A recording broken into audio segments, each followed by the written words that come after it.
Hi, I'm Quentin Schultz, co-author of the book An Essential Guide to Interpersonal Communication, co-authored with my colleague Diane Badzinski. And we are so grateful that you've tuned in this video on Chapter 3. There are 8 chapters in the book, plus a concluding chapter on friendship and how to build friends. And we hope you'll pick up a copy of the book as well as watch these videos. In the videos, I can only really talk about a little bit of the book and expand on some one thing really in the book. But we know that there's a lot more material that should be a blessing for you there. So please check it out. Here's a little bit larger look at the book and An Essential Guide to Interpersonal Communication. Notice the subtitle, Building Great Relationships with Faith, Skill, and Virtue in the Age of Social Media. In the age of social media. And that is the age in which we're living. The social media are so important. So in this book and these videos on interpersonal, person-to-person communication, we're especially concentrating on some of the aspects of technology. So it shouldn't surprise you that there's a chapter here, Chapter 3, on single task. Single task. It's big to talk about multitasking. Everybody wants to multitask. Multitasking is seemingly so important right now. Boy, you got to do it. You got to do it and learn how to do it. We all want to be multitaskers and get more things done. And so I'm here to tell you the downside. If you want to be a great interpersonal communicator with God, with your neighbor, and with yourself, learn to single task. The best communication is single tasking. That's what I'm going to talk about with you today. Okay? So there's a myth about multitasking. The more things we can accomplish, and I put quotes around accomplish. What does that mean? Do we do it well or not? Simultaneously, the more successful, again, quotes around that. What does success mean? We will be in life. Is such busyness truly a relational benefit? A relational benefit. In other words, does multitasking necessarily lead to stronger, better, deeper, more intimate relationships in which we can flourish? Or does the multitasking myth get in the way? And we think if we're connected to more people through more media, with more messages, our life is going to be better. There's the myth, you see. Multitasking. Well, let me tell you a little story about this. I do a lot of public speaking at churches, at civic groups, at universities, at all conventions, all kinds of things. I've done a lot of public speaking over the years, and I have a book on public speaking that if you do public speaking or you're a teacher, I hope you'll take a look at it. I've learned a lot through mistakes, but one time I was speaking in a ballroom in a hotel. The lights went down, I was up on a stage to speak, and I was speaking about the downsides of technology, the latest technologies. The internet was really big at that time, and email was just taking off. This was before the cell phone. And everybody was thinking they can multitask. They can work on the computer and do something else at the same time. Okay? Or maybe have music on and the computer, working on something. And they can maybe be talking with other people, working on the computer, taking the dog for a walk, and reading the Bible at the same time. Everybody was into multitasking because technology was giving us the sense that what life is all about is multitasking. That was the idea. So I'm in this ballroom, and the lights go down, and I can't see the audience. They're all at tables, large audience, and I start talking about the downsides of technology, in particular, how technology is creating this myth of multitasking. And so we might not do particular things well, especially relational things, including at work. So I'm talking about this, and while I'm talking, I hear the clicking of keyboards. Click, click, click, click, click, click, click, click, click, click, click, click, click, click. And I'm noticing this because that's the only sound out there. And there's a lot of clicking. seems like everybody in that audience is at a table with a laptop and they're clicking away. And so then I started to pay attention while I was speaking. If I paused, was there a pause in the clicking? No. Was there any connection between my speaking and the clicking? It didn't seem like there was. And I suddenly realized that what must be happening was that people were doing their work, their email or other things, their databases and the like, while I was talking about the downsides of multitasking. Initially, I could accept that, figuring, yeah, maybe they're listening to some extent anyway, but then I started to get angry. My fault. And I stopped and I waited. Wasn't saying anything. Some of the clicking stopped, more of the clicking stopped, more of it stopped, stop. No clicking. I figured they're all looking at me wondering what's happened. This guy isn't talking anymore. And then I said, well, now that you've all stopped working, I just want you to know that you invited me here. You're paying me an honorarium to help you in your life to handle multitasking. And here you are multitasking right in front of me and probably not paying very good attention to me. And so then I said, ooh, and this is bad. I shouldn't have said this. I said, if those of you who insist that you have to work right now want to continue to do it, please take your laptops out into the lobby, and I'll wait a minute until I continue. I didn't see the doors open, the light come in. I didn't see anybody leave. Didn't know what was going on. Well, I then continued my speech, and there was not a lot of clicking. And what clicking there was seemed to be related to when I was saying something. So I finished that presentation, and then I was taking questions. And the way I do questions is I hand out index cards so people can make comments or ask questions anonymously. And I picked up the index cards, and I'm going through them, and there are some critical comments about I shouldn't have said that and so on, and I get that. And then a couple of days later, I got a fax message from a former university student of mine who happened to be there. And the fax message said, "Dear Dr. Q," that's what my students would often call me, "Dear Dr. Q, I was a little bit offended by what you said at that conference. You are old. Most of us who are there are younger into technology. You might not be able to multitask, but we can multitask." It was a nice note. It was nicely worded. It might have ended with appreciatively in the person's name. But I thought about it, and then I sent an email back to that former student. I said, well, it seems to me that in my generation, we would single task and not listen very well. And in your generation, you multitask and you don't listen very well. And I'm not sure that's an improvement. And then I saw that former student a few times later, and we laughed together about it. What do we do about this?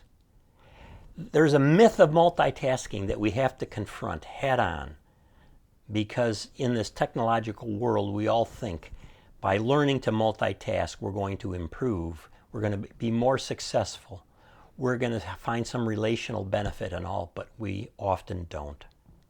There are limited returns on multitasking. We have to relearn how to single task. One way I like to put this, well, maybe this works with you. I don't know. Seems like a strange way to put it, but I distinguish between intimate and promiscuous communication. If we want intimate communication, deep communication, rich communication and relationships, we have to learn to single task well.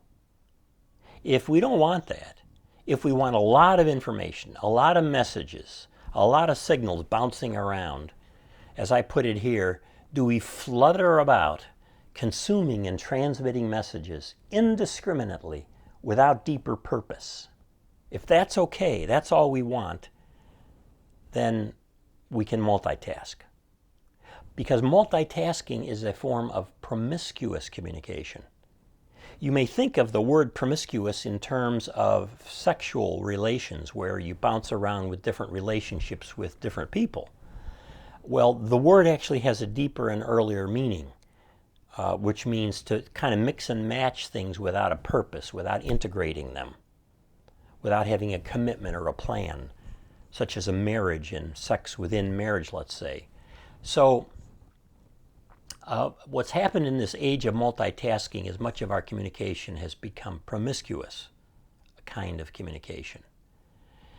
In the early days of email, I used to hear this all the time.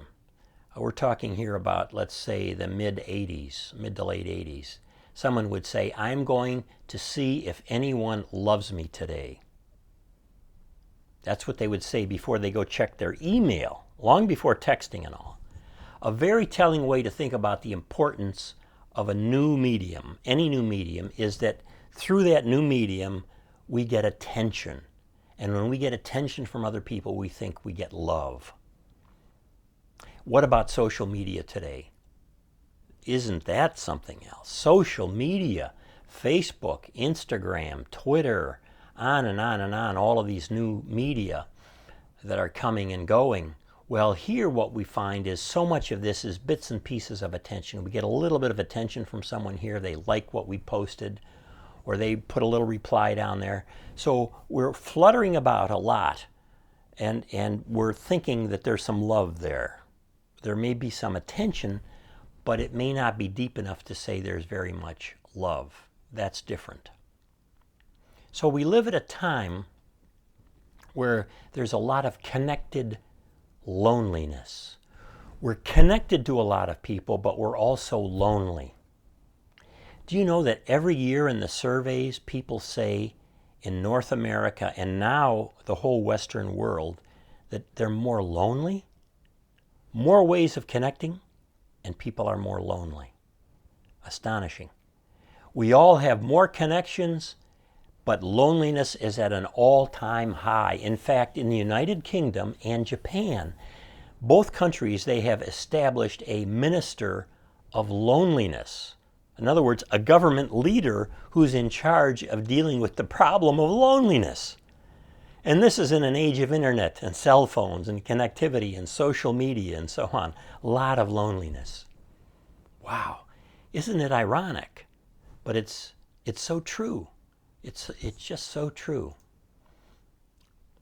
How much technology is fitting for rich relationships, for rich interpersonal relationships? How much is fitting? You know, I asked that question seriously. Our multitasking is increasing rapidly with new media. Much of it's centered on our phones and social media, where social media and phones come together. But how much technology is the right fit if we want rich interpersonal relationships? How much should we use? And how much should we hold back on it?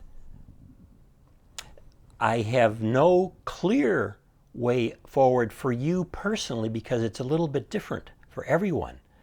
But in our book here in this chapter 3, we address, Diane Badzinski and I address this head on and give you more clues on this, on how to think about it. It's such an important question. We need to learn how to live within certain limits of technology to help promote interpersonal communication. One of the greatest prayers of all time is the Serenity Prayer, which is attributed to Reinhold Niebuhr. And we believe that he used this in his class in seminary classes in New York City. And most people know the first part of the Serenity Prayer. And in fact, the 12-step groups like Alcoholics Anonymous and others use the first part typically in every meeting. The first part goes like this: God, grant me the serenity to accept the things I cannot change, courage to change the things I can, and wisdom to know the difference. Now let's just stop there for a minute. I hope you'll learn that and say it every day. God, grant me the serenity to accept the things I cannot change, courage to change the things I can, and wisdom to know the difference. We can't fix everything in the world. We can't change everything. no matter how much multitasking, no matter how much technology we pile into our lives, much of our life is out of control, and the lives of people around us are out of control. And this is simply it. So we seek serenity in the midst of it. We seek wisdom to know the difference between what we can make a difference at and what we can't. And we ask God to grant us this serenity in the meantime. This is great for the age of social media, for the age of the phone, where the messaging comes and goes fast. But listen to the rest of the prayer that most people are not familiar with. Living one day at a time, enjoying one moment at a time, accepting hardships as the pathway to peace, taking, as he did, that is, as Jesus did, this sinful world as it is, not as I would have it, trusting that he will make all things right if I surrender to his will, so that I may be reasonably happy in this life and supremely happy with him forever and ever in the next. Now that is really quite a place to go with multitasking in this world today, this multimedia world. So we focus on single tasking. Do what we can in the avenues that God opens up for us. That's what God is about, is opening up avenues, relationships, people here and there, and organizations and work and play, in which through single tasking we can develop relationships, communities, for people to flourish, and not fill ourselves from the top down with more and more messages, so that our lives are thin and weak and superficial. Single tasking. Chapter 3 from the book that Diane Badzinski and I wrote, An Essential Guide to Interpersonal Communication. Also, you'll see my website there if you want to contact me and Diane. It's quentinschultz.com. Let us know what you think about this video and about the book. If you would like Diane or myself to participate, perhaps online or in person with a group or with your church or something, we'd be happy to do that. We are big advocates of learning to single task in this world of multitasking, so that we can better love each other the way God loves us. It's a gift. The technologies are gifts too, but we have to learn to limit how much we use them. Thank you so much for watching this video.